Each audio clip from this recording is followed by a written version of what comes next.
నేను కమిటెడ్, ఇంకొకసారి పిచ్చి కుతలకు వస్తే ఊరుకునేది లేదు అంటూ మరొకసారి మీడియాకి స్వీట్ వార్నింగ్తో అయితే ఎంతో చిరాగ్గా కనిపించేసిన సమంత. శామ్ ఎప్పుడు కూడా వర్కౌట్స్కి ఎక్కువగా ప్రిఫరెన్స్ ఇస్తూ ఉంటుందన్న విషయం తెలిసిందే. ఇక తన వర్కౌట్స్కి సంబంధించిన ప్రతి అప్డేట్ని షేర్ చేస్తున్నట్లే మీడియా కూడా తను ఎక్కడికి వెళ్ళినా వెంబడిస్తూ ఉన్నారు. ఇకపోతే నాగ చైతన్యతో నటించేసిన ఏమై చేసేవా మూవీ రీ రిలీజ్కి మరోసారి ఎంతో సిద్ధంగా ఉంది. ఇక ఆ మూవీ రీ రిలీజ్ చేసేందుకు అయితే ఇప్పటికే బజ్ని అయితే ప్రారంభించబోతున్నారంట. ఈసారి సమంత నాగ చైతన్య ఇద్దరితో కలిసి ఇంటర్వ్యూ చేయబోతున్నట్లు వార్తలు బయటకు వచ్చాయి.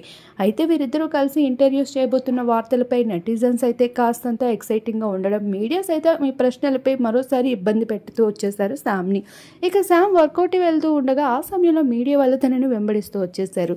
ఇక నాగ చైతన్యకు సంబంధించిన ఏమై చేసే మూవీకి సంబంధించిన క్వశ్చన్స్ వేసేందుకు సిద్ధంగా ఉండగా వాటన్నిటిపైన అయితే సమంత చాలా విరుచుకుపడుతూ వచ్చేసింది. ఇప్పటికే రాజ్తో కమిటెడ్ అయి ఉన్న సమంతకి ఈ విధంగా నాగ చైతన్యపై విపరీతమైన ట్రోలింగ్స్ రావడం, అలానే రాజ్కి సంబంధించిన మొదటి పెళ్లిపై కూడా ఎన్నో విమర్శలు మరోసారి సోషల్ మీడియాలో ట్రోలింగ్స్ చేస్తూ రావడంతో సమంతకి ఎక్కడ కూడా ప్రశాంతత లేదు అంటూ తనైతే పాపం చాలా చిరాకు పడుతూ వస్తుంది.